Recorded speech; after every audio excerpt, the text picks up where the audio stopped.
Amém. Gostaria que os irmãos abrissem no Salmo 117. É um capítulo curto, mas ele fala muito. A palavra do Senhor fala assim: louvai ao Senhor todas as nações, louvai-o todos os povos, porque a sua benignidade é grande para conosco, e a verdade do Senhor é para sempre. Louvai ao Senhor. E eu quero louvar o Senhor mais um ano. Você passou mais um ano, graças a Deus, eu estou na casa do Senhor. São 7 anos completados agora. Dia 9 completei. E nesses 7 anos eu quero agradecer ao Senhor por tudo que Ele fez na minha vida. E eu não canso de louvar Ele. Eu quero continuar mais anos na casa do Senhor, podendo estar sempre aqui louvando e agradecendo por todos os feitos que o Senhor tem feito na minha vida. Amém? Pai amado, Pai querido, graças te dou, Senhor, por mais esse dia, Senhor. Obrigado por essa igreja, Senhor. Obrigado por esse povo, Senhor, que está aqui, todos unidos para louvar e agradecer o teu nome, Senhor. Usa o teu servo agora, Senhor, com poder e autoridade, Senhor. E que essa palavra venha, Senhor, entrar e fazer morada em nossos corações. Eu te oro e te agradeço nesta noite. Amém. Amém.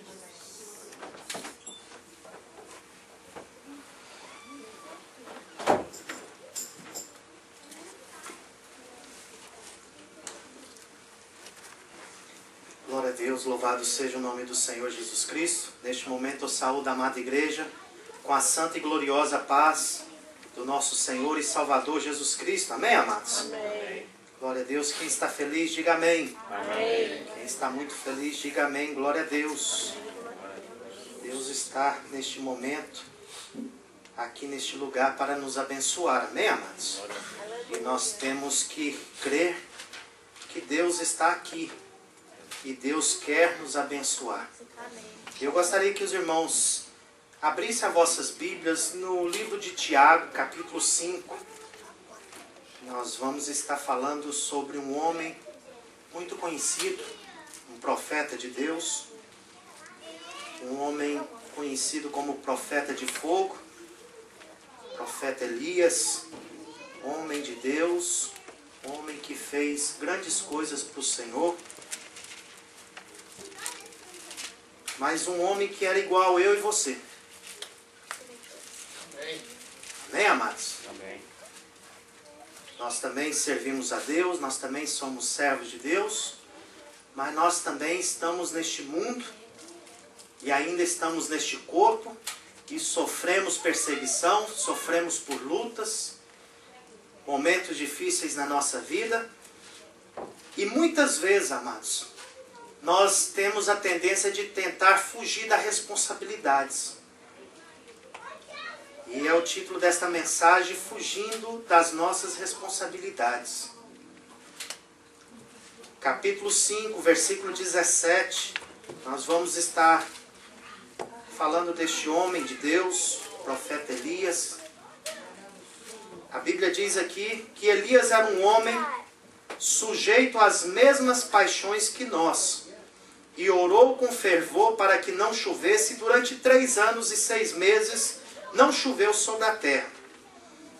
E orou outra vez, e o céu deu a chuva, e a terra produziu os seus frutos. Amém? Vamos orar? Senhor, queremos te louvar, queremos te exaltar e te agradecer neste momento, Senhor, pela oportunidade que temos de estarmos aqui reunidos na tua casa. Viemos aqui para louvar, para glorificar e exaltar o teu santo e bendito nome. Pedimos neste momento que o teu Espírito Santo esteja ministrando aos nossos corações e que nós venhamos estar, ó Pai, com nossos ouvidos abertos e o nosso coração dilatado, Senhor, para ouvirmos e não somente ouvirmos, para recebermos a tua palavra. No nome de Jesus Cristo é o que nós te pedimos e te agradecemos. Amém. Glória a Deus. Podemos assentar, amados irmãos? Todos nós conhecemos a história de Elias, sabemos que esse homem foi um grande homem, foi usado tremendamente por Deus, mas Tiago fala de algo aqui, amados irmãos, muito importante e relevante para nós. Fala de algo, amados irmãos, sobre fraquezas que um homem de Deus também passa. E todos nós, amados irmãos, em determinados momentos, nós também temos fraqueza. Às vezes nós fraquejamos na fé, às vezes nós sentimos medo da responsabilidade e muitas vezes nós tentamos até fugir das responsabilidades diante de Deus e muitas vezes nós queremos transferir a nossa responsabilidade para cima dos outros. Porque nós estamos com medo, estamos às vezes com dificuldades de entender o chamado de Deus para nossas vidas.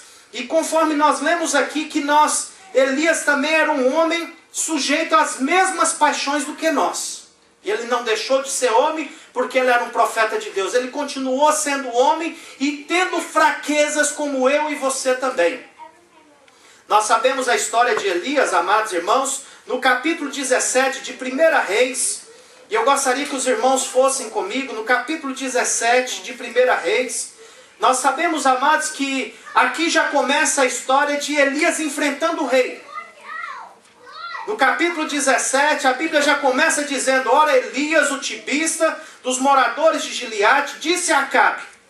Ele já encarou o rei. A primeira vez que menciona o nome de Elias, já ele encarando, amados irmãos, uma grande dificuldade, porque encarar um rei naquela época, amados irmãos, era sentença de morte. Mas esse homem era um homem de Deus, tinha convicção do seu chamado, estava ali em obediência à palavra de Deus, e agora nós vemos aqui Deus enviando ele para encontrar com Acabe, Acabe que tinha se casado com Jezabel, Acabe que tinha introduzido, amados irmãos, uma idolatria pesada para Israel. E Deus aqui, para repreender Acabe, usa o profeta, e o profeta agora já encara o rei, amados irmãos, com uma palavra de repreensão. Naquela época o povo tinha medo do rei, o povo tinha reverência do rei, o povo tinha medo do que falava na presença do rei, mas nós vemos aqui, amados, Deus ungindo, capacitando, e esse homem se levantando na unção e no poder de Deus, para falar com o rei, amados, uma palavra de repreensão. Porque ele tinha convicção do seu chamado, sabia que Deus era com ele, que Deus o havia enviado. E agora nós vemos aqui ele encarando aqui Acabe dizendo: tão certo como vive o Senhor, Deus de Israel, perante cuja face estou, nem orvalho nem chuva haverá nestes anos, senão segundo a minha palavra. Homem de Deus, homem convicto, homem sabia do seu chamado e tinha convicção da palavra de Deus. E agora nós vemos aqui, amados irmãos, esse homem enfrentando o rei e falando: olha, não vai haver chuva, não vai haver orvalho, senão segundo a minha palavra. Mas ele não colocou, amados irmãos, a sua vida na frente. Primeiramente ele colocou Deus. Vive o Senhor em cuja presença estou. Ele colocou o Senhor na frente dele, amados irmãos, e assim tem que ser as nossas vidas. Que tudo que nós venhamos fazer, que tudo que nós venhamos decidir na nossa vida, que nós venhamos colocar Deus em primeiro lugar, no centro da nossa vida. E agora, amados irmãos, a palavra de Deus veio a ele. E me chama a atenção aqui, porque a Bíblia diz aqui, depois que ele falou com o rei, que não haveria chuva, não haveria orvalho, que só haveria segundo a sua palavra, veio a palavra do Senhor a Elias. Presta bem atenção, o que Deus falou com Elias. Deus poderia deixar Elias lá tranquilo. Deus poderia ter deixado Elias ali no meio da cidade, pregando, anunciando, profetizando. Mas Deus não deixou. Deus falou para Elias: retira-te daqui, vai para o Oriente, e presta bem atenção nessa palavra, esconda-te. Deus, ele tem cuidado das nossas vidas, Deus tem compromisso com aquele que tem compromisso com ele. E Deus, amados irmãos, sabia que aquela palavra que Elias estava trazendo, e Elias também sabia que não era a palavra dele, mas era a palavra de Deus. Lá no capítulo 18, ali nós vemos Elias falando para Acabe e para os profetas, naquela oração que ele fala ali, amados irmãos, que eu fiz segundo a tua palavra. Então o que ele falou aqui não foi da vontade dele, mas foi a palavra de Deus. E quando o homem faz a vontade de Deus, Deus, ele cuida dele.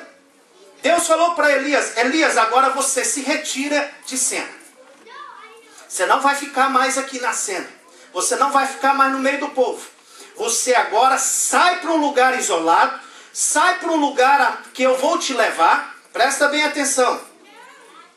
Retira-te daqui, vai para o Oriente e esconde-te junto ao ribeiro de Querite, que está ao leste do Jordão. Presta bem atenção. Elias, amados irmãos, obedeceu a palavra de Deus. Elias se retirou, Elias escondeu, Elias não questionou a Deus, mas Senhor, eu sou profeta, lugar de profeta é pregando, lugar de profeta é profetizando, o lugar do profeta é no meio do povo. Ele poderia ter falado 1001 coisa, mas não, nós vemos em Elias obediência. Ele se retirou, e ele se retirando, Deus falou para Elias: Elias, eu tenho ordenado aos corvos, que tragam pão e carne pela manhã e pela tarde. Amados irmãos, naquela época não havia comida, naquela época não havia chuva para produzir o fruto, o grão. Mas de manhã e de tarde chegava lá, amados irmãos, aquele delivery fresquinho. Eu não sei aonde eles pegavam. Eu não sei que padaria ou que açougue aqueles corvos passavam pela manhã e pela tarde. Mas o que acontecia, amados irmãos, que pela manhã e pela tarde chegava o alimento fresco, chegava o pão fresco, chegava a carne fresca ali, Elias comia, ali Elias bebia da água do ribeiro, e Elias estava ali escondido, tudo numa boa, em obediência, e Deus cuidando, providenciando, alimentando o profeta. E nós conhecemos a história ali. Elias passou um período, a água também do ribeiro ali do Querite, ele também se secou. E Deus falou para o profeta: profeta Elias, sai daí agora, vai para a cidade, e lá você vai encontrar uma viúva, eu já ordenei a viúva, e ela vai te alimentar. E nós conhecemos a história. Elias se retira, Elias vai agora para a cidade. Elias agora, amados irmãos, encontra com uma viúva que não tinha também comida. Tinha um punhadinho de farinha, e ela estava apanhando ali uns pedaços de madeira para poder fazer o último pão para ela e o seu filho comer, para depois morrerem, porque não tinha mais alimento. E o profeta olha para aquela mulher e diz para aquela viúva, fala para aquela mulher: primeiro vai lá, mulher, faz primeiro um bolo para mim e traga para mim, porque não vai faltar a farinha na panela, não vai faltar o azeite na botija, não vai faltar o alimento na tua casa, Deus vai providenciar. E aquela mulher obedeceu, amados irmãos, e Elias esteve na casa daquela viúva. Elias foi sustentado pelo Senhor, aquela mulher também recebeu a vitória. E é interessante que vai acontecendo uma outra história. Enquanto Israel estava em seca, uma outra história estava ali continuando com a vida do profeta. O profeta não estava parado. De repente, amados irmãos, ali Elias estava numa boa, tendo comida, tendo água, tendo ali o azeite naquela casa. De repente o menino adoece e morre. E o profeta experimenta outro milagre de Deus. Aonde nós vemos ali um menino morto, o profeta ora por aquele menino, o menino ressuscita, Deus levanta aquele menino, amados irmãos, e Deus operando milagres, através da vida de Elias. E Elias ali, amados irmãos, que coisa linda. Passado 3 anos e 6 meses, a palavra do Senhor veio a Elias: Elias, apresenta agora a Acabe, agora chegou a hora. Amados irmãos, a terra estava seca, não tinha alimento, não tinha produção, não tinha nada, os animais estavam morrendo. Acabe estava procurando água e alimento para salvar alguns dos seus animais, porque a maioria já tinha morrido. Eles tinham mandado procurar Elias em todos os lugares, mas Elias estava escondido. Eles não acharam Elias em lugar nenhum, porque Elias estava escondido por Deus. Deus havia falado para Elias: vai lá, esconde-te ali. E depois Deus fala para Elias: agora você vai para a casa da viúva, fica lá, come ali, porque eu já ordenei ela que ela vai te sustentar. E ele permanece ali em obediência, mas chega a hora. Chega a hora que Deus chama Elias e fala: Elias, se levanta, porque agora é a hora de você entrar em cena de novo. Agora é hora de você se apresentar novamente. E nós conhecemos a história. Elias se apresenta de novo a Acabe. Ele encontra com Acabe, e logo quando ele se encontra com Acabe, Acabe chama ele ali, amados irmãos, de perturbador. Versículo 17, vendo Acabe, Elias diz: eis tu, perturbador de Israel. Jezabel havia mandado matar os profetas. Jezabel havia mandado matar os profetas de Deus. E Jezabel ali instituiu o culto a Baal e levantou os profetas de Baal para que pudesse estar ali ensinando o povo a idolatria. E agora Elias, amados irmãos, estava ali como remanescente. Elias agora estava ali e Deus fala para ele: agora apresenta-te a Acabe. Quando ele encontra com Acabe, Acabe chama ele: você é um perturbador. Elias responde: perturbador é tu, é a tua casa. É vocês que têm perturbado a Deus. É vocês que estão perturbando a obra de Deus. E nós conhecemos a história. Nós vemos ali Elias falando para Acabe: olha, sobe, reúne todo o povo ali no monte, leva os profetas de Baal, leva os profetas de Acera. 850 profetas estavam ali no monte, juntamente com Elias. Elias, nós sabemos a história ali, amados irmãos. Elias mandou eles escolher um novilho para matar, para colocar ali naquela fogueira, naquele sacrifício que eles iriam ofertar. Mas não era para colocar fogo, era para responder com fogo: Baal ou Deus. E nós vemos ali Elias sozinho contra 850 profetas. E Elias falou para eles: olha, faz vocês primeiro. E nós sabemos a história que aqueles profetas estavam ali de manhã até de tarde, se cortando, pulando, clamando: cadê Baal? Baal responde: manda fogo, Baal. Responde, Baal. E nada de acontecer, porque Baal não tem como fazer nada. E Elias começou a zombar daqueles profetas: grita mais alto, talvez ele está passeando, talvez ele está de férias. Quem sabe ele está na Flórida. Quem sabe ele está lá em Orlando, passeando ali, né? Na tradução nossa, né? Dos nossos dias. Grita mais alto. Quem sabe ele está surdo, ele precisa de limpar os ouvidos. E Elias começou a zombar daqueles profetas, e eles começaram a se cortar, a se desesperar. Era costume daquela época eles se cortar, se retalhar todos, no sacrifício a Baal, aquelas entidades. E nada de Baal responder. E a Bíblia diz que Elias agora: dá licença a vocês. Baal não respondeu? Não respondeu. Então me dá licença. Agora é hora de Deus entrar em cena. Elias havia chamado a atenção do povo, o povo não conseguiu responder. Elias falou: por que vocês estão cocheando em dois pensamentos? Se Baal é Deus, vai e sirva. Agora, se Deus é Deus, sirva a Deus com fidelidade. Agora vocês me dão licença. Elias reparou o altar que estava quebrado, colocou a lenha. E Elias fez algo mais diferente. Elias mandou trazer água. E aquele povo trouxeram água, e Elias falou: agora vocês despejam aqui em cima.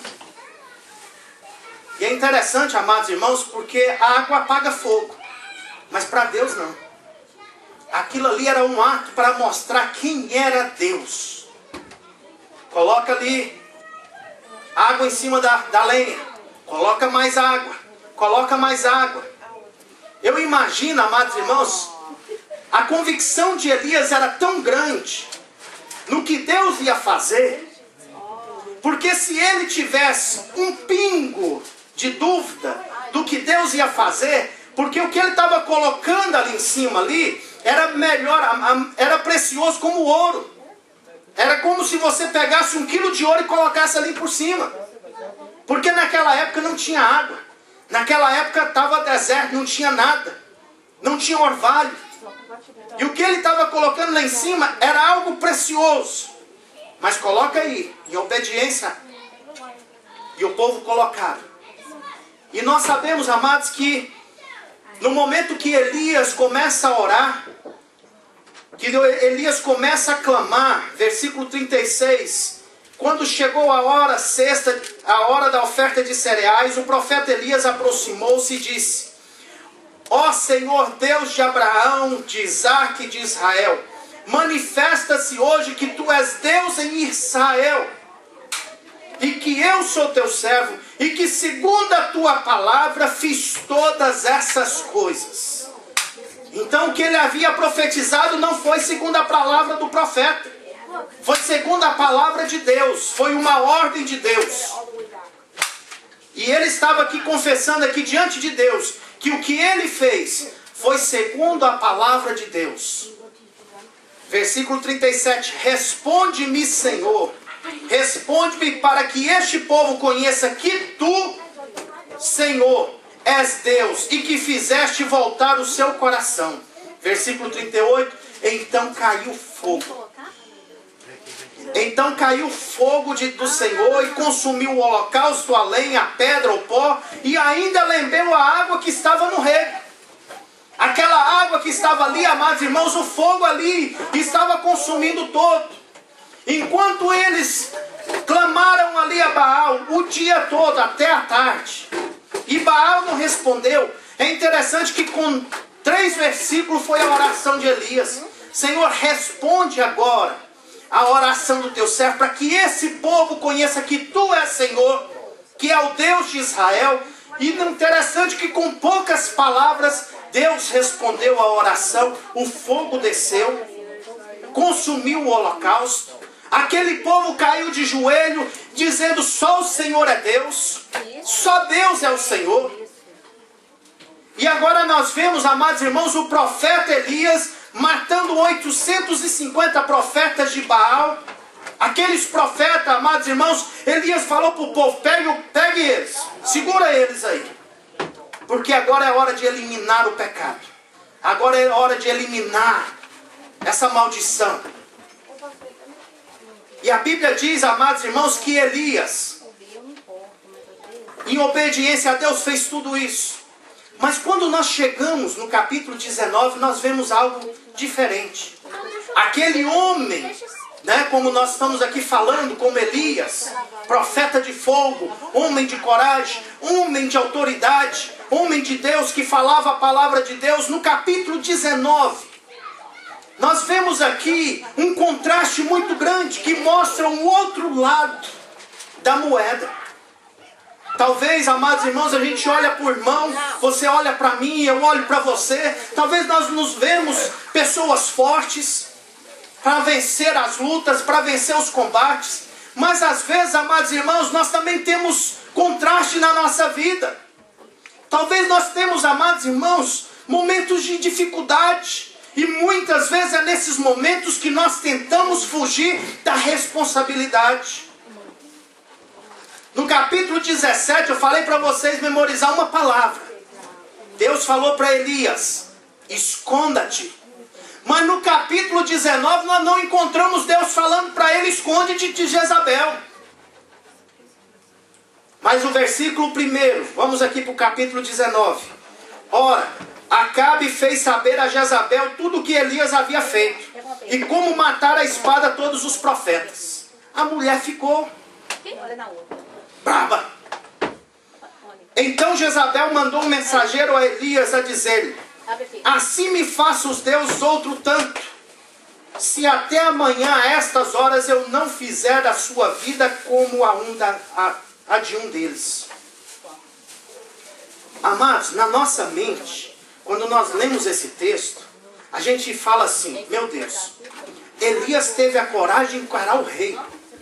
Elias teve coragem de encarar aqueles 850 profetas. Elias teve a coragem de fazer tudo aquilo. E através de uma mulher, uma mensagem, Elias revela um outro lado que a gente não esperava. Talvez, amados irmãos, nós entramos em lutas, em dificuldades com coisas pequenas. Nós já vencemos grandes batalhas, mas às vezes coisinhas pequenas na nossa vida. É interessante que quando nós vamos ver um problema no casamento, e quando às vezes precisa de ajuda para resolver um problema no casamento, às vezes é coisinha tão pequena aos olhos dos outros, aos olhos de quem está fora do problema. Uma coisinha tão pequena, às vezes é uma palavra que foi dirigida, às vezes foi uma forma que foi expressada algo, às vezes foi uma baratinha tão pequenininha, mas o marido riu da mulher que subiu em cima da cadeira, pronto. Às vezes foi algo que alguém fez um comentário, coisa pequena, mas aquilo ali se torna uma tempestade num copo d'água, e aquilo ali vai entrando, amados irmãos, e vai mergulhando num rio de problema. Chega ao ponto da pessoa falar assim, olha, eu tenho vontade de separar, eu tenho vontade de largar tudo, eu tenho vontade de te abandonar. E quando nós vamos aconselhar ou vamos ver o problema, a gente fala assim, meu Deus, um trem tão fácil de resolver. Fácil para a gente, mas para aquele que está passando, talvez não é. A gente olhando para o problema de Elias aqui, a gente fala assim, meu Deus, uma mulher, uma mensagem, para um homem que já enfrentou 850 profetas, um homem que acabou de matar 850 profetas, eliminar aquele mal de Israel, um homem que juntou aquela nação ali no Monte Carmelo, para poder glorificar o nome do Senhor, que teve tanta coragem para dizer para o rei, você e a tua casa é o perturbador, e agora por causa de uma mensagem, nós vemos aqui uma crise, uma luta, e momentos de crise, amados irmãos, todos nós passamos. E é justamente nós vamos estar falando aqui agora sobre as crises que um homem de Deus pode passar e que eu e você também passamos. Muitas vezes nós não queremos a responsabilidade para as nossas vidas, sabe por quê? Porque nós temos medo. A primeira crise que Elias passou foi a crise do medo. Quando a gente ouve rumores, eu não sei, eu tenho medo, o que vai acontecer? Eu não sei o que vai acontecer, eu não tenho papel, eu tenho que dirigir. E começa a entrar em crise, o medo começa a tomar conta da nossa vida. E começa a reger as nossas vidas. E nós vamos, amados irmãos, deixando o medo tomar ocasião, tomar a nossa vida, o nosso coração. E chega um ponto que nós não vamos conseguir sair de casa. Quantas pessoas, depois daquele atentado de 11 de setembro, quantas pessoas tinham medo de levar os filhos para a escola? Quantas pessoas tinham medo de sair? Pessoas fizeram casa subterrânea, sabe para quê? Para que um avião não caísse em cima, com coisa que aquilo ali vai impedir algo de ruim acontecer. Quantas pessoas estão vivendo em crises de medo neste momento? Medo da economia, medo de papel, medo disso, medo daquilo. E o medo, amados irmãos, é uma coisa terrível na nossa vida que nós temos que lançar ele fora. A Bíblia diz que o verdadeiro amor lança fora o temor, lança fora o medo.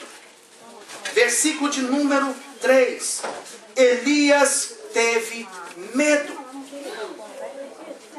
Elias começou a entrar em crise por causa do medo que ele teve. Elias teve medo, e a Bíblia diz, e correu para salvar a sua vida. Não somente teve medo, mas ele fugiu. Ele tentou esconder-se. Deus não havia falado, Deus não havia dito para Elias, Elias, sai daí agora porque o negócio vai engrossar. O caldo agora vai engrossar para o seu lado. Jezabel, ela vai te pegar. Agora você sai daí e esconde. Porque se fosse esse o caso, Deus havia dito para Elias, Elias, esconde aqui. Mas Deus não falou nada. E a Bíblia diz que Elias correu para salvar a sua vida. Por causa do medo. Amados, você está vivendo com medo? Medo do que vai acontecer? Não deixa o medo atrapalhar a sua vida, a sua comunhão.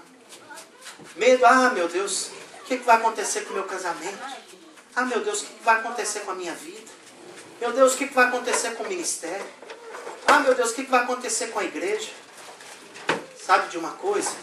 Deus está no mesmo lugar. Deus está no controle de todas as coisas. Não adianta correr, não adianta fugir, não adianta deixar o medo, porque Deus, Ele não vai deixar nenhum cabelo cair da nossa cabeça, sem a permissão dEle, nenhuma folha cai de uma árvore, sem a permissão de Deus.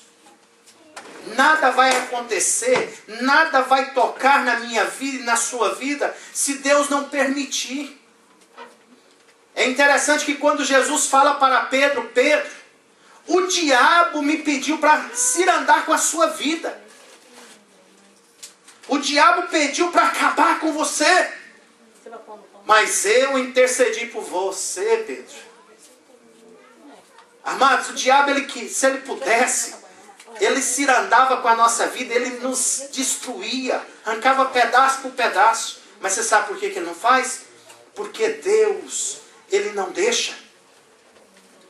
Nós estamos guardados, escondidos, debaixo da sombra e da proteção de Deus. Os olhos do Senhor estão sobre a nossa vida. Essa semana eu fui deixar a Vitória no ponto de ônibus. É interessante que quando ela desceu do carro e ela foi atravessar a rua, eu como pai, eu abri a janela e fiquei olhando se vinha carro de cá, olhando se vinha carro de lá. E naquele momento Deus falou no meu coração, assim eu também faço com meus filhos. Da mesma forma que eu estava olhando para ver se não vinha carro, para ela não entrar na frente de carro. Da mesma forma que eu estava olhando para frente, amados, Deus também está olhando nas nossas vidas. E nada vai acontecer se Deus não permitir. O Senhor é o nosso refúgio, a nossa fortaleza. É o nosso socorro presente nos momentos de angústia. O salmista diz para nós habitarmos na presença do Senhor, debaixo das suas asas. Aquele que habita no esconderijo do Altíssimo, debaixo das suas asas, estará seguro. Que nós venhamos, amados irmãos, confiar e não deixar o medo impedir a obra de Deus na nossa vida. Tem gente que tem medo, eu não sei se eu vou firmar, eu tenho medo de pecar. Eu tenho medo de não dar conta, de servir a Deus com fidelidade. Eu tenho medo disso, eu tenho medo daquilo. Amados, nós não podemos viver com medo. Nós não podemos deixar o medo dominar a nossa vida. A palavra de Deus aqui diz: quando chegou a Berseba, que pertence a Judá, deixou ali o seu moço. É interessante que quando ele deixa o seu moço, ele passa agora a caminhar sozinho. Sabe por que Elias deixou o moço? Porque ele tinha certeza que Jezabel ia pegar ele. Porque quando a gente vê a história dos profetas, cada profeta tinha um moço.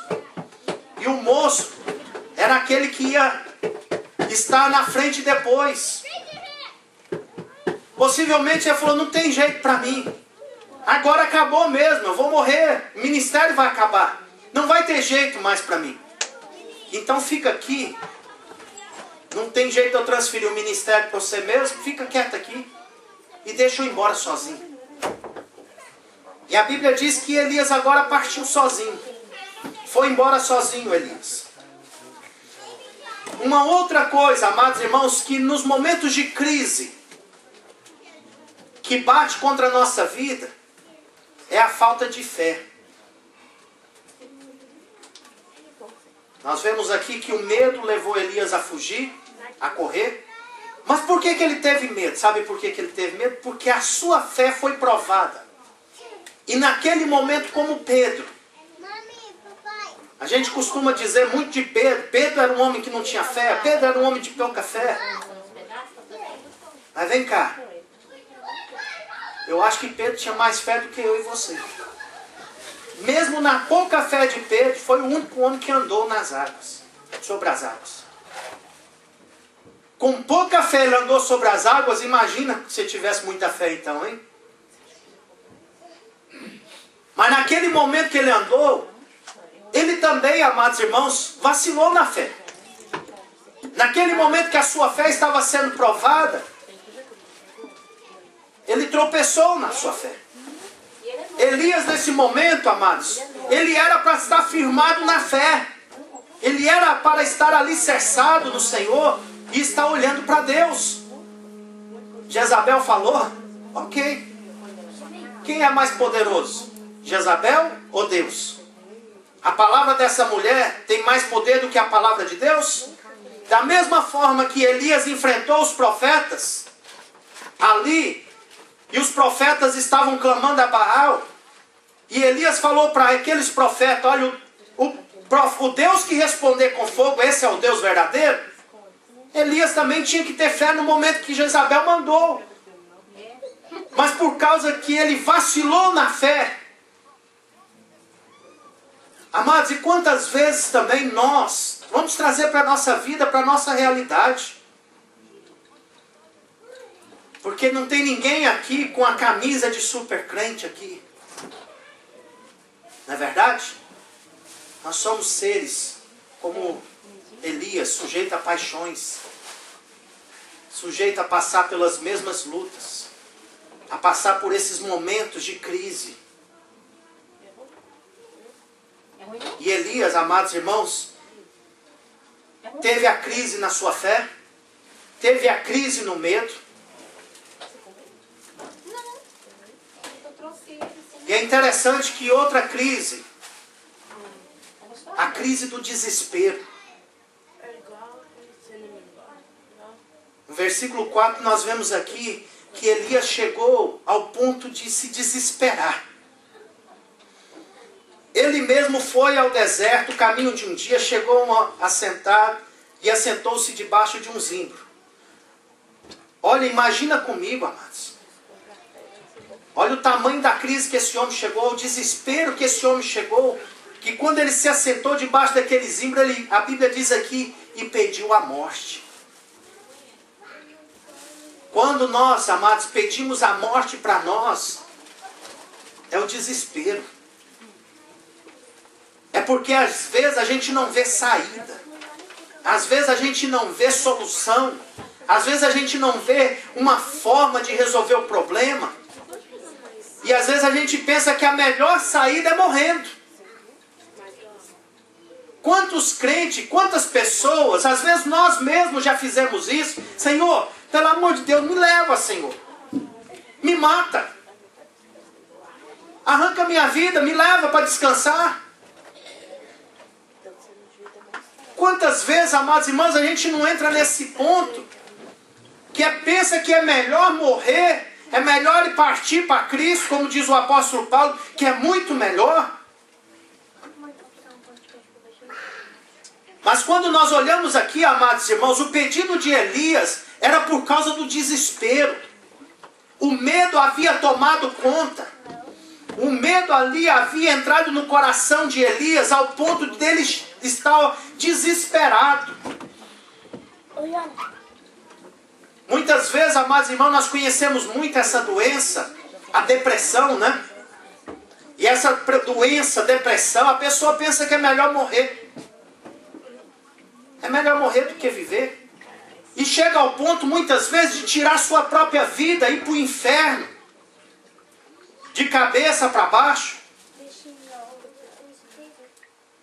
Do que encarar o problema e falar assim, eu tenho que resolver. Eu tenho que agora tomar uma posição na vida. Elias aqui, amados irmãos, entrou também numa certa depressão por causa desta mensagem. Quantas vezes mensagens ruins chegam na nossa vida?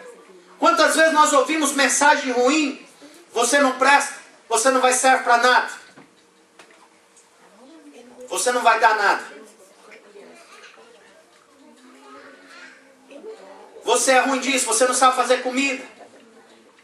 Você só sabe fazer comida salgada. Toda a sua comida queima. E ali vai só entrando aquelas mensagens negativas. Chega ao ponto que a própria pessoa pensa que ela não presta, que ela não serve para nada.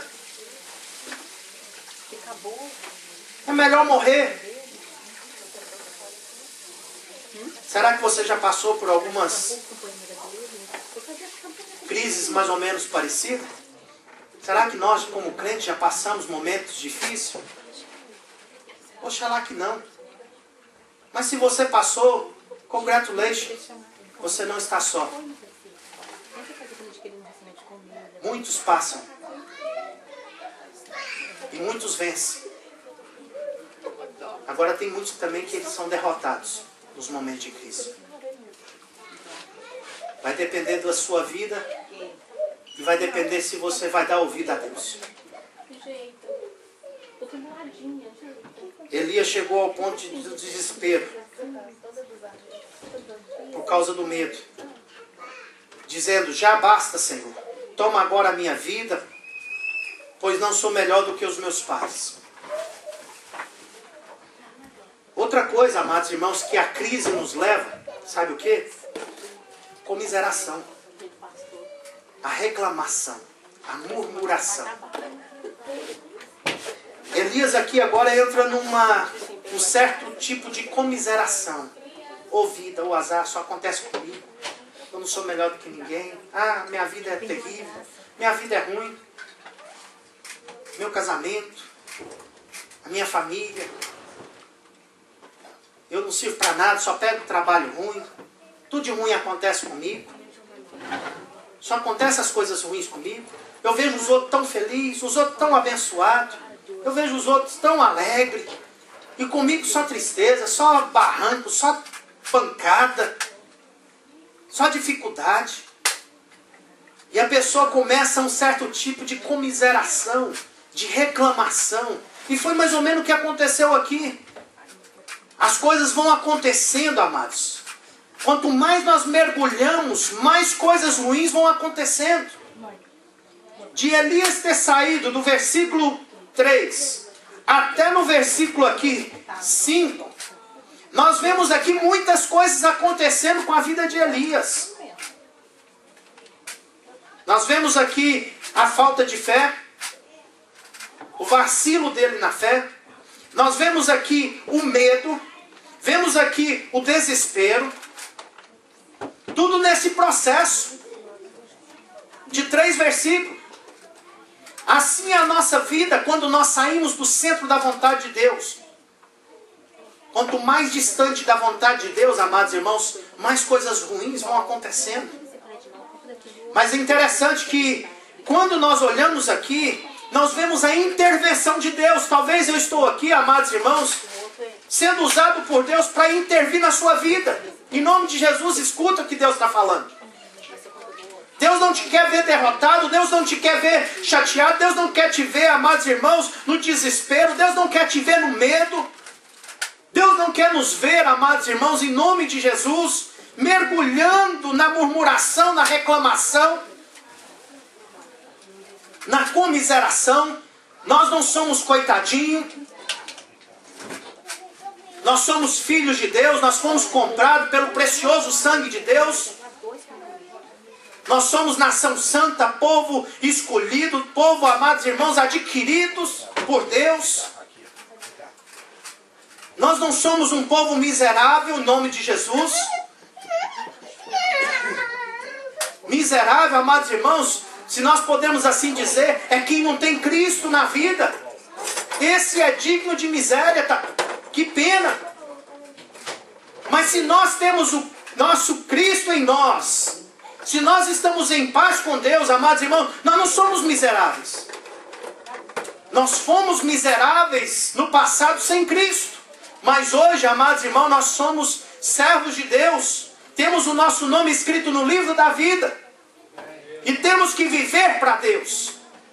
O problema, amados irmãos, é que muitas vezes Deus fala, e nós não escutamos a voz de Deus e continuamos indo. Continuamos mergulhando. Elias agora fugiu, Elias teve medo, Elias agora deixa o seu servo e vai mergulhando, vai para o deserto. Vai para a sua solidão. Quantas vezes, amados irmãos, nos momentos de crise você quer estar escondido no seu quarto? Você quer estar ali fechado, com a luz apagada, naquele esconderijo que você preparou, que você fez. E muitas vezes ficamos ali horas, não queremos ver ninguém, não queremos conversar com ninguém, porque nós estamos num momento de crise. Se torna um sacrifício ver alguém, se torna um sacrifício falar com alguém. São momentos de crise que um homem de Deus que aparece na nossa vida. Mas aqui, amados irmãos, nós vamos aqui aprender rapidamente, que o nosso tempo voa, com as palavras que Deus falou com o profeta. Versículo 5. E deitando-se dormiu debaixo de um zimbro, de súbito um anjo o tocou e lhe disse: levanta-te e come. Amém? A palavra de Deus para nós é levanta-te e come. Come o que, pastor? Come um prato de macarrão? Não, come a palavra. Levanta-te, come a palavra de Deus, alimenta da palavra. Levanta e come, profeta. Levanta e come, profeta. Você está doente. Esse lugar aí não é o seu lugar. E o anjo agora toca nele e fala: levanta aí, profeta, e come. Ele olhou e viu à sua cabeceira estava um pão cozido, com brasas e uma botija de água. Tendo comido, bebido, tornou-se a deitar. Oh vida, oh azar. Comeu, encheu a barriguinha, tomou água fresca. Deus ali mandou o anjo, amados irmãos, porque antes era o corvo. Mas agora o negócio era mais sério, Deus precisou de mandar o anjo. Deus podia ter mandado os mesmos corvos que estavam ali alimentando o profeta, mas esse caso aqui já era diferente. Deus agora envia o anjo, ele levanta, come, bebe e dorme de novo. Deus entra ali na intervenção, Deus ali começa a mudar as coisas. E agora nós vamos aqui ver o que Deus vai falando com o profeta. Versículo de número 9. Aliás, versículo 7. E o anjo do Senhor voltou a segunda vez, tocou-lhe e lhe disse: levanta-te e come, porque é muito longo te será o caminho. Amados, Jesus ainda não voltou. Ainda nós temos uma caminhada para caminhar na presença do Senhor. A obra de Deus ainda não parou. Tem muitas vidas para ser ganha. Tem muitas almas aí para fora, amados irmãos, para nós profetizarmos sobre a vida deles. Tem muitos ossos secos ali que vai precisar de profetas para profetizar em nome de Jesus. Ossos secos, ouve a palavra de Deus. Tem muitas vidas que Deus vai te usar, vai nos usar para falar, amados irmãos, e fazer a obra. Levanta e come, porque muito largo será a tua caminhada. Versículo de número 8. Levantou-se, comeu e bebeu, e com a força daquela comida caminhou 40 dias e 40 noites até Horebe, o monte de Deus. Amados, que comida é essa? É a comida de Deus, é a palavra de Deus, é o alimento do céu. Aquela comida deu força para ele para caminhar 40 dias e 40 noites. Eu não sei como, amados. Eu não sei de que forma. Mas se a Bíblia diz, amados irmãos, é porque a Bíblia, Deus fez da forma que está escrito. 40 dias e 40 noites, o profeta agora chega no monte de Deus. Agora resolveu o problema, né, pastor? Não. Agora que começamos o problema. Ainda estamos no meio do problema. Mas quando chegou no Monte Horebe, no monte de Deus agora, pastor, está na presença do Senhor. Que coisa linda. Nem sempre, amados. Talvez nós estamos na igreja, na casa de Deus, no monte de Deus. Mas ainda estamos carregados de problema. Ainda estamos amargurados. Ainda estamos cheios de problema. Às vezes nós estamos na casa do Senhor, mas escondidos da presença do Senhor. Às vezes nós estamos no monte de Deus, aonde Deus fala, aonde Deus ministra, mas ainda estamos carregados. A Bíblia diz que quando ele chega ali, amados, ele entra numa caverna e passa a noite ali. E veio a palavra do Senhor dizendo: o que fazes aí, Elias? Amados irmãos, por que Deus perguntou isso? Será que Deus não sabia? Será que Deus, sendo onisciente, Ele não sabia o porquê que o profeta estava escondido naquela caverna? Será que Deus não sabia, amados irmãos, que Elias estava numa crise? Que Elias estava passando um momento de crise na sua vida? Deus sabia. Deus sabia, amados irmãos, mas por que Deus perguntou o que fazes aí? Muitas vezes, amados, Deus vai perguntar coisas simples para nós refletirmos. Com certeza Deus perguntando: o que fazes aí? Elias pôde refletir: eu sou profeta, chamado, separado, para ser usado por Deus, e estou aqui agora escondido. Versículo de número 10, Elias começa a descarregar agora aquilo que estava dentro do coração. A Bíblia diz que na abundância do coração é o que fala a boca. E olha o que estava dentro do coração de Elias. Respondeu ele: tenho sido muito zeloso pelo Senhor, Deus dos exércitos, e os filhos de Israel deixaram a tua aliança, derrubaram os teus altares, mataram os teus profetas, a espada, só eu fiquei, e agora estão tentando matar-me também. É interessante, amados, que Elias começou agora a despejar o que estava dentro do seu coração. O povo abandonou, não tem mais ninguém que te serve, ninguém quer compromisso com o Senhor. A igreja está feia, o negócio está terrível nos últimos dias aqui, Senhor. Nós podemos arrumar 1001 desculpa. Nós podemos dar 1001 desculpa para Deus. Mas nenhuma dessas desculpas vão ser aceitáveis. Porque ainda, amados irmãos, que 1000 caia do teu lado e 10.000 à tua direita, nós não temos desculpa nenhuma para também cair. Nós não temos desculpa nenhuma também para faltar com Deus. E Elias começou agora a olhar: olha, o povo abandonou, não tem mais altar, não tem mais culto, mataram os profetas, só ficou eu agora como profeta. E ele agora se achou que era o único deles que tinha ficado. Hoje nós olhamos para a situação da igreja e a gente fica assim: meu Deus, aonde nós vamos parar? Mas eu sei de uma coisa: Deus ainda tem um remanescente, amados. Deus ainda tem um povo fiel. Ainda tem adoradores na casa do Senhor. Ainda tem adoradores nas igrejas. Ainda tem pregadores da palavra de Deus que pregam aquilo que Deus mandou. Ainda tem gente, homens e mulheres que têm compromisso com Deus. Homens e mulheres que pregam a palavra de Deus com amor, com verdade. Ainda tem um povo que é separado e escondido pelo Senhor, guardado pelo Senhor. Por mais que feio que seja a situação, amados irmãos, Deus ainda continua no controle de todas as coisas. É interessante que quando Deus aqui ouve as desculpas de Elias, versículo 11, e disse Deus: vem para fora, e põe-te neste monte perante a face do Senhor, pois ele vai passar.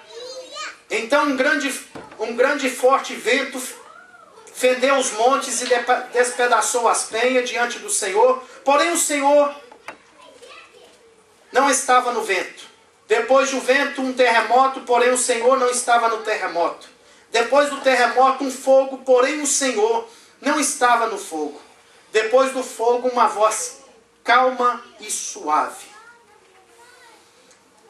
Deus falou para Elias: agora você sai daí, Elias, vem cá, vem para cá, vem para fora. Talvez Deus está falando para nós nesta noite: vamos para fora, vamos sair dessa caverna. Caverna não é lugar de profeta, caverna não é lugar do servo do Senhor. Se nós queremos ver a glória de Deus, nós precisamos sair dessa caverna. Nós precisamos sair do quarto escuro. Nós precisamos, amados irmãos, de vir para a luz. Nós precisamos tomar uma posição. E para sair, nós temos que levantar. Para sair, temos que ter atitude. Mas não é levantar, amados irmãos, por fogo. Muitas vezes. Não é levantar para sapatear na igreja. Ah, o culto hoje eu senti a presença do Senhor. É levantar para tomar posição com Deus. Tomar posição com Deus, porque tem muita gente que sapateia aqui hoje, amanhã está desviado.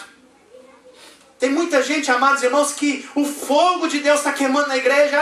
O fogo do Senhor está no altar. E hoje sapateia, fala em língua estranha, amanhã está lá murmurando, reclamando, ô vida, ô azar, que tristeza disso, que tristeza daquilo. Mas quando o homem se levanta na presença do Senhor e vem para fora, amados irmãos, e toma uma posição e ouve a voz do Senhor, ele é sarado, ele é curado e ele é usado por Deus. E Deus nesta noite quer levantar, em nome de Jesus, Deus nesta noite quer falar conosco, amados irmãos, para nós nos levantarmos na presença do Senhor. Tem momentos na nossa vida que nós passamos por crise. A gente questiona a Deus, Senhor, mas por que isso? Senhor, mas por que aquilo? Senhor, por quê? E muitas vezes, amados, nós temos a tendência de querer esconder. Eu também. Não sou diferente.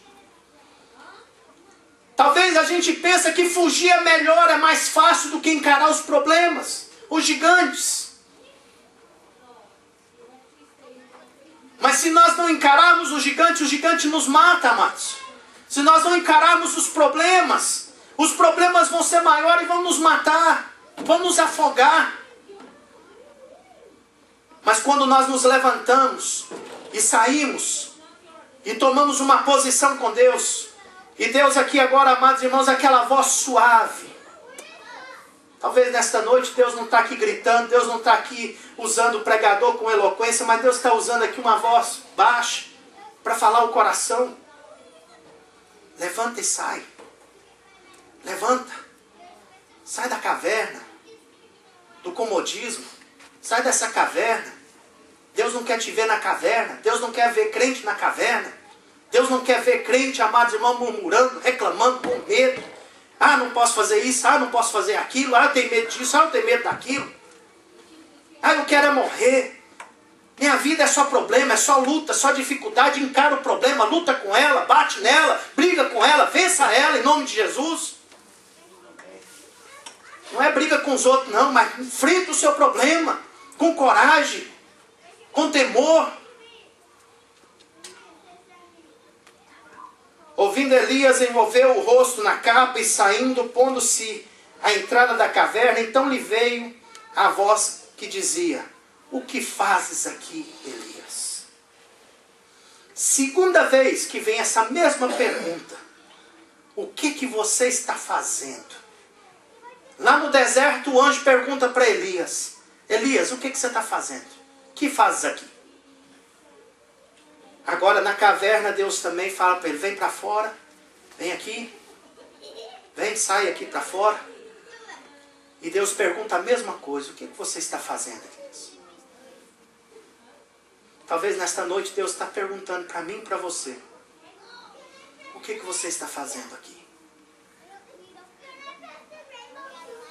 Respondeu ele: eu tenho sido muito extremo, zeloso pelo Senhor, Deus dos exércitos. Os filhos de Israel deixaram a tua aliança, derrubaram os teus altares, mataram os teus profetas à espada. Só eu fiquei e agora estão tentando matar-me também.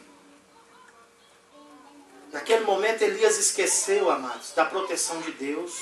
Elias esqueceu que Deus estava no controle.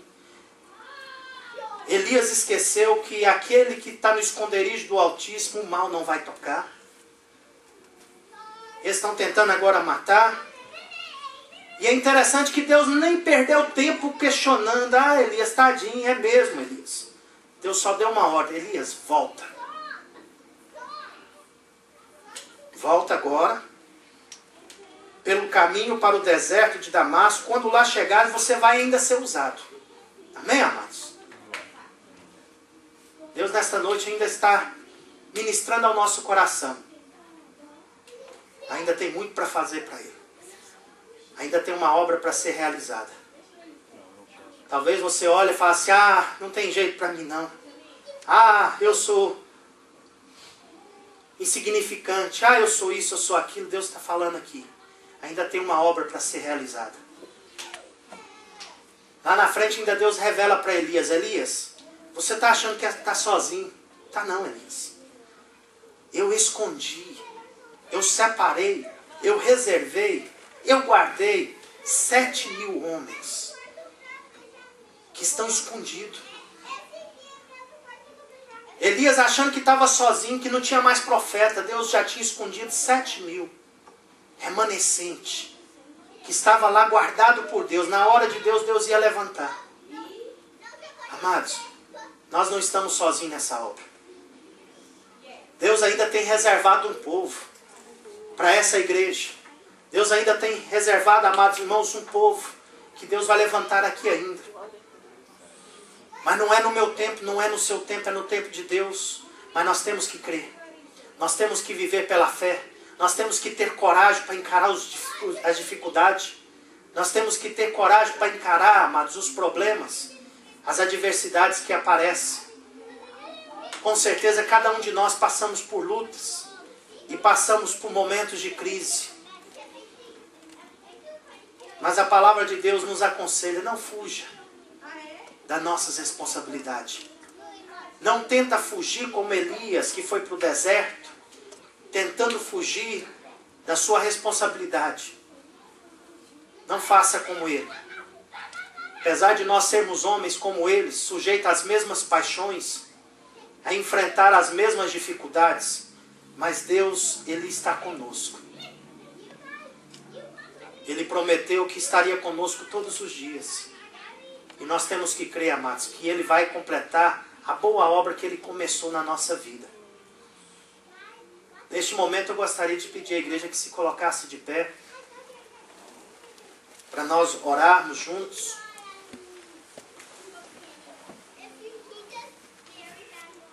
Eu vou fazer uma pergunta. Quem aqui nesta noite está disposto a sair da caverna e se apresentar diante do Senhor? Talvez você falasse assim, mas eu não posso ir lá na frente. Eu sou obreiro. Eu já estou na frente.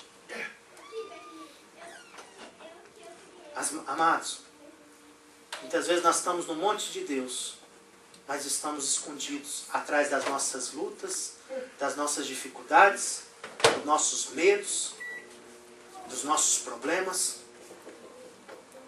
Mas nesta noite Deus quer que nós saímos para fora desse problema e que nós tomamos uma posição. Ainda tem uma obra para ser realizada. Ainda tem muita coisa para fazer para o Senhor. Jesus ainda não voltou. Nós estamos esperando a volta do Senhor, mas enquanto Ele não volta, nós não podemos ficar de braços cruzados, escondidos, com medo. Nós precisamos encarar os nossos desafios. Tem alguém que nesta noite precisa sair para ter um encontro com o Senhor? Que precisa se apresentar diante do Senhor e falar, Senhor, eu quero estar, Senhor, na Tua presença. Eu quero fazer a Tua vontade. Louvado seja o nome do Senhor. Tem gente corajosa aqui. Tem gente que nesta noite quer sair. E eu quero dizer para os irmãos, amados, eu também quero sair. Porque eu também tenho momentos de crise. Tem momentos também que eu pergunto ao Senhor, Senhor, e aí? Eu indago, Senhor. Nós não podemos ser hipócritas. E a gente tem que falar a verdade. Não adianta falar aqui que eu sou, aí eu vai, e vai. Pode achar comigo, e aqui não cabe. Não, nós somos homens. Quando a gente fala que a gente é homem, a gente já fala tudo. Homem fraco, sujeito à queda, a machucar, a dor de cabeça, a lutas, a problemas. Porque enquanto nós estamos neste corpo, nós estamos sujeitos a passar por problemas, por lutas, e muitas vezes as lutas, os problemas nos levam para nossas cavernas. Nos leva, amados irmãos, para os nossos esconderijos. Talvez seja na cama, lá no quarto, mas Deus quer que você saia do seu esconderijo. Deus quer nesta noite te tirar daí. Apresenta diante do Senhor. Apresenta a sua vida diante do Senhor. Deus nesta noite vai passar aqui. Da mesma forma que Deus falou ali com Elias. Sai daí, Elias, porque o Senhor vai apresentar agora. Sai daí, Elias, que o Senhor vai se apresentar. E é interessante, amados irmãos, é que a gente tem que ter o discernimento.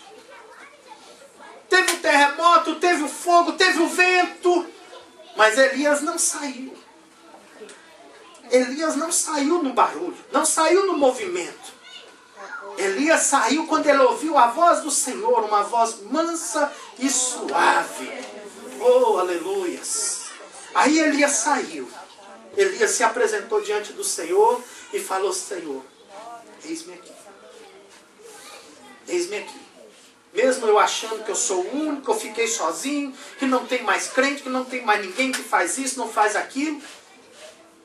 Deus não deu nem ideia. Elias, você ainda tem uma obra, você ainda vai fazer isso, ainda você vai fazer aquilo, ainda você vai ser usado, vai pregar, vai anunciar, vai levantar outro profeta ainda, e você ainda vai fazer algo ainda. A obra ainda não acabou. E ele continuou a sua caminhada, e nós sabemos, amados irmãos, o final da história. Deus levando Elias num carro de fogo. Oh, glória a Deus, que coisa linda. O único profeta, na palavra de Deus, que foi para o céu de carro de fogo, numa carruagem de fogo. Oh, glória. Foi o profeta Elias. Ele não deixou de ser o profeta, ele não deixou de ter valor para Deus, ele não deixou de ser usado por Deus por causa das suas crises. Mesmo assim, Deus ainda o usou, o abençoou e fez grandes coisas e prodígios através da vida dele. E assim Deus também quer fazer comigo, com você, com cada um de nós. A obra de Deus na nossa vida não acabou. E Deus, nesta noite, amados, Ele quer apresentar diante de nós e falar aos nossos corações que ainda tem algo para ser realizado, ainda tem coisa para ser feito, em nome de Jesus, para a glória do Senhor. Vamos fechar os nossos olhos e vamos orar neste momento. Vamos clamar ao Senhor. Senhor, nosso Deus e nosso Pai, Senhor, graças te damos, ó Pai, pela Tua palavra. Senhor, esta palavra, Senhor, ó Pai, que nos mostra, Senhor, ó Pai, quantos homens que tiveram crises, ó Pai, também, que passaram momentos difíceis, Senhor, que passaram momentos de dificuldade, ó Deus, mas o Senhor se apresentou a eles, o Senhor, ó Pai, ainda assim, ó Pai, pela Tua graça e misericórdia, ainda completou a Tua obra na vida deles e ainda usou para a glória e louvor do Teu nome. Senhor, aqui nesta noite, Senhor, nós nos apresentamos. Nós queremos sair, Senhor, ó Pai, destas cavernas. Queremos sair, Senhor, ó Pai, dos nossos quartos escuros. Queremos sair, Senhor, do nosso comodismo. Queremos nos apresentar a Ti, ó Pai, e ouvir a Tua voz, Senhor, mansa e suave, falando ao nosso coração que a obra ainda não acabou, que ainda o Senhor tem uma grande obra para ser realizada, para fazer nas nossas vidas e através de nós, em outras vidas. Meu Deus, usa-nos, ó Pai, conforme a Tua vontade. Senhor, que nós queremos é ser uns instrumentos nas Tuas mãos. Toma nas Tuas mãos, ó Pai, ó Deus, a vida do Aguinaldo, que nesta noite se apresenta diante do Senhor. Toma nas Tuas mãos a vida da Caroline, Senhor, ó Pai, que nesta noite também, Senhor, se apresenta diante do Senhor. Toma a vida, Senhor, ó Pai, do presbítero João, ó Deus, também que se apresenta diante do Senhor, do diácono Carlos. Ó Deus, toma nossas vidas, a cada um de nós que ouvimos a Tua palavra.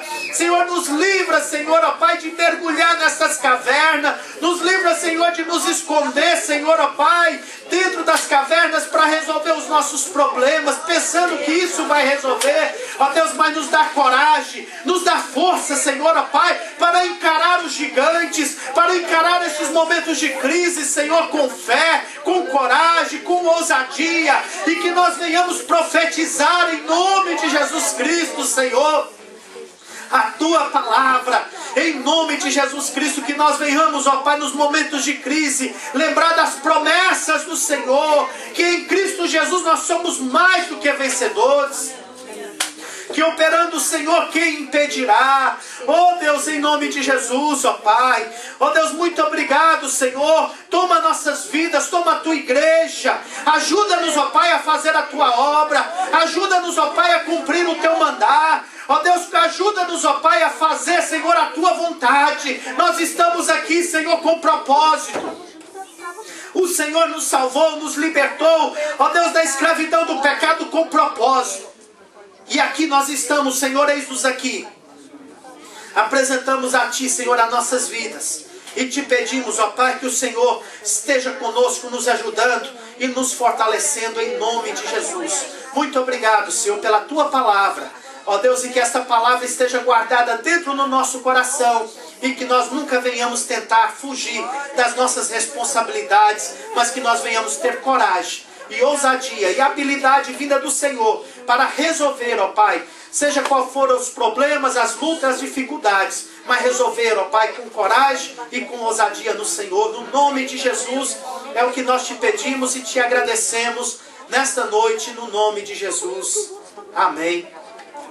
Glória a Deus, louvado seja o nome do Senhor. Nós já estamos chegando no final deste culto de louvor, de adoração. E eu gostaria de chamar a irmã Cínzia, que está completando a idade nova, está ficando mais nova, né? É hoje? Dia 10, né? Glória a Deus, já tem 3 dias, né? 2, 3? 2 dias. Glória a Deus, hoje é 12. O tempo passa, hein? 12 dias por mês. Meu Deus.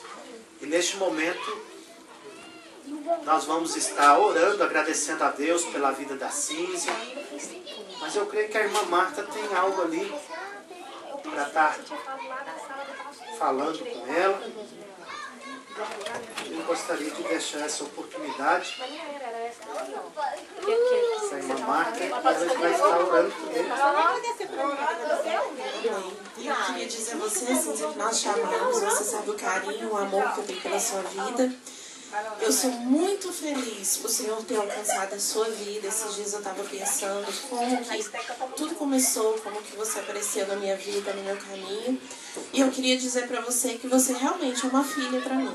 Eu te adotei, você sabe disso. E eu tenho um carinho muito grande, eu oro muito, todas as noites, por você, para que o Senhor possa fortalecer a sua vida e que você venha manter os caminhos do Senhor. Porque o melhor que eu posso te dar como amiga, como mãe, é isso. É dar para você a força, estar sempre do seu lado, te ajudando a andar nos caminhos do Senhor, amém? Então eu queria te dar os parabéns e esse aqui é o presente da União Feminina Renascer para você, tá bom?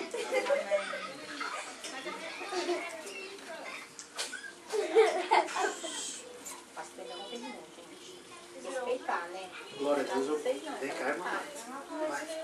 Vai orar por ela. Isso. Amém, glória a Deus. Não. Então vamos orar, eu queria convidar os irmãos para estender as mãos, amém? Soberano Deus, eterno Pai, eu quero em nome de Jesus nesta noite, oh meu Pai, te agradecer, meu Deus, pelos teus feitos, pelas suas maravilhas, meu Pai. Oh Senhor, eu te agradeço em primeiro lugar, porque até aqui o Senhor tem dado força à Cínzia para andar na tua presença. Oh meu Deus, para estar nos teus caminhos, meu Pai. Oh meu Deus, muito obrigado, Senhor, pelo milagre que o Senhor operou nesta vida, meu Deus. Oh meu Pai, pela alegria que o Senhor restaurou, meu Pai. Oh meu Deus, pelo coração machucado, Senhor, que a tua serva chegou na tua presença. E o Senhor restaurou o coração, o Senhor curou as feridas. Oh meu Pai, o Senhor deu alegria a ela. O Senhor colocou um novo cântico na boca dela, Senhor. Oh meu Pai, hoje ela te adora, ela te exalta, meu Deus. Oh meu Pai, em nome de Jesus eu te agradeço, Senhor, pela obra. E quero te pedir que o Senhor continue trabalhando na vida dela, continue concedendo a ela alegrias na tua presença, meu Pai. Oh meu Deus, que ela venha continuar vendo os teus milagres, Senhor, o operar do teu Espírito Santo, meu Deus, na vida dela. Oh meu Deus, e que ela venha, Senhor, estar na tua presença todos os dias da vida dela. Oh meu Deus, abençoa o filho dela, Senhor, abençoa a vida do Braulio, meu Deus, em nome de Jesus, Senhor, e conceda a ela alegria vinda do alto, um presente especial vindo do céu para a vida dela, Senhor. Em nome de Jesus é que eu te louvo, Senhor, e te agradeço por tudo. Amém, Jesus. Glória a Deus. Louvado seja o nome do Senhor Jesus Cristo. A irmã Cínzia já tem alguns anos andando com a gente. Quando nós estávamos ainda lá na sede, ali em Framingham, ela trabalhava com a Marta e frequentava lá em casa, e a gente evangelizando e falando. E Deus foi trabalhando, Deus foi libertando. A gente veio para a obra aqui de Milford, ela veio junto, trabalhando assim, caminhando com a gente. E Deus foi fazendo essa obra maravilhosa, né? Deus, o testemunho dela é um testemunho lindo. Uma hora, quem sabe, né, Cíntia, nós vamos estar preparando um culto das senhoras aí. Quem sabe você pode compartilhar o seu testemunho. Até ir para o cemitério, amados. O negócio aí é bravo, viu? São um testemunho pesado. E a gente vê o poder de Deus, a obra que Deus faz na vida do homem. E Deus liberta o homem.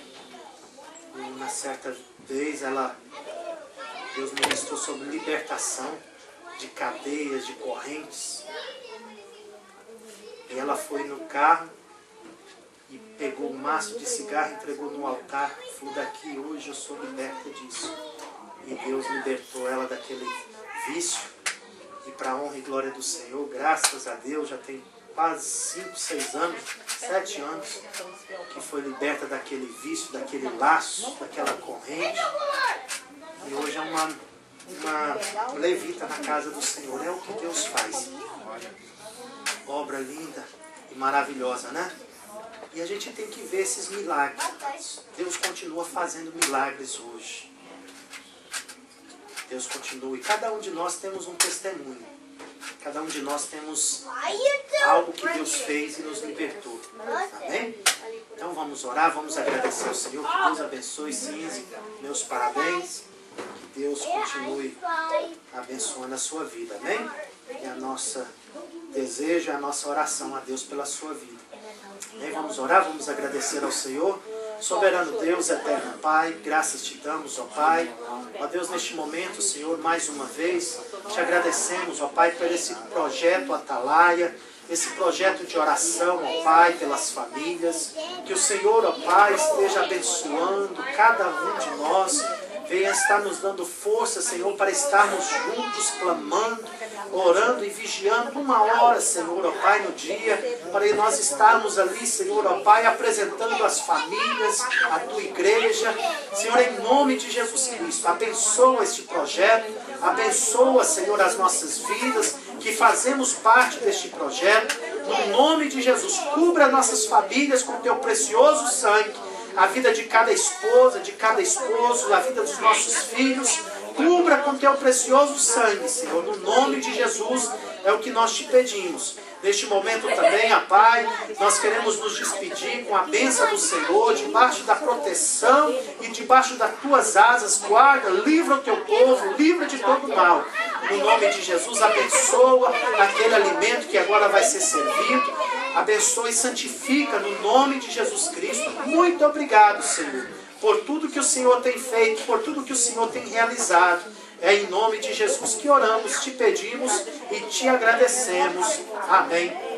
Que o amor de Deus, que a graça do nosso Senhor e Salvador Jesus Cristo, que a comunhão, a consolação, a direção e a unção do Espírito Santo de Deus seja com as nossas vidas e nós dizemos juntos, amém. Que Deus abençoe em nome de Jesus.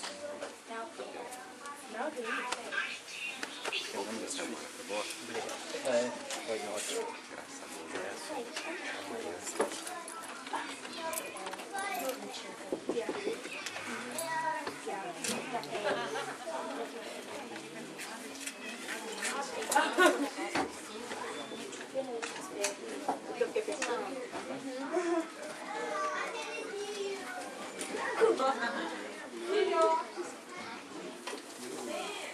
Oh, I love it. It's so good.